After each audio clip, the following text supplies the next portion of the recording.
আচ্ছা, এখন কেমন শোনা যাচ্ছে? এখন শোনা যাচ্ছে? এখন এখন ঠিক আছে, এখন ঠিক আছে। এখন আচ্ছা, ক্লিয়ার শোনা যাইছে। আচ্ছা, আচ্ছা। তো আমরা মানে এই যে মাইলস্টোন না মাইলস্টোন স্কুল নাকি? এই স্কুলের এই মানে মর্মান্তিক ঘটনার পরে আমরা একটা পর্যালোচনা করতে পারি। সেটা হলো এই প্রত্যেক শিশুর মা-বাবা, বিশেষ করে জেনারেল যারা আছে, তারা তাদের সন্তানদেরকে উচ্চ শিক্ষিত করার জন্যে, ভালো শিক্ষায় শিক্ষিত করার জন্যে খুব মেহনত করছে। খুব রাত-দিন ২৪ ঘন্টা একাকার করে ফেলতেছে। কিন্তু প্রশ্ন হলো কোন শিক্ষা? জবাব হলো জাগতিক শিক্ষা। প্রত্যেকে চায় তার সন্তান ইংলিশের উপর পারদর্শী হোক, হ্যাঁ? তার মেয়েটা ইংলিশ অনর্গল বলতে পারুক, জেনারেল শিক্ষাটা ভালো করে শিখতে পারুক। এটা কিন্তু কোনো দোষণীয় বিষয় না।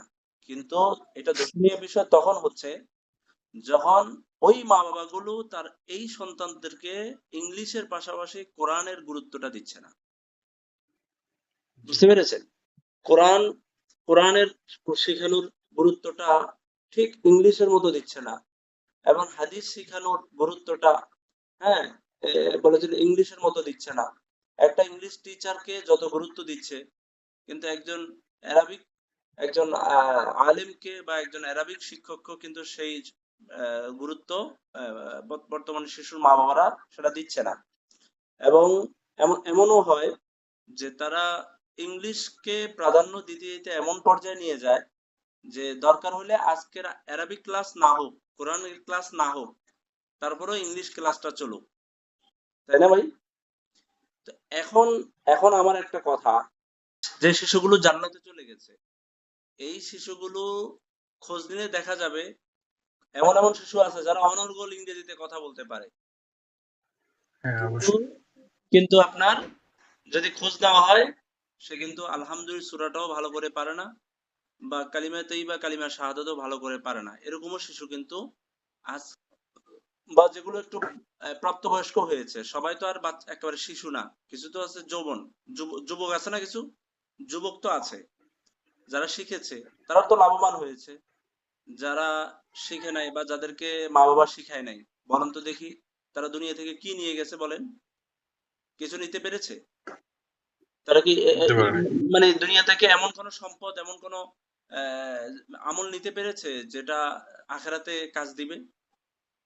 তো এই জন্য জি না। আমরা মনে হয় না। এই ঘটনা থেকে আমরা এই শিক্ষাটা শিখতে পারি, ভাই, জেনারেল শিক্ষা শিক্ষিত করা সেটা অন্যায় না, কিন্তু জেনারেল শিক্ষাকে যেমন গুরুত্ব দিব এর চেয়ে বেশি গুরুত্ব দিতে হবে কোরআন শিক্ষাকে।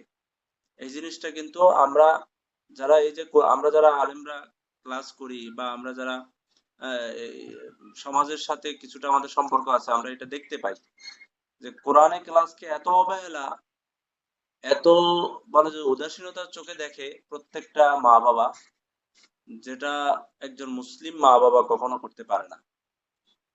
এই জন্য আপনারা যারা আছেন, আপনারা আপনাদের নিজের সন্তান, নিজের পরিচিত সবাইকে একটা সবক হুজুর, দিবেন যে উম, আপনার শিশুকে ডাক্তার বানান, কোনো সমস্যা নাই, ইঞ্জিনিয়ার বানান, কোনো সমস্যা নাই, হ্যাঁ, কিন্তু তাকে অবশ্যই কোরআনের শিক্ষায় শিক্ষিত করব।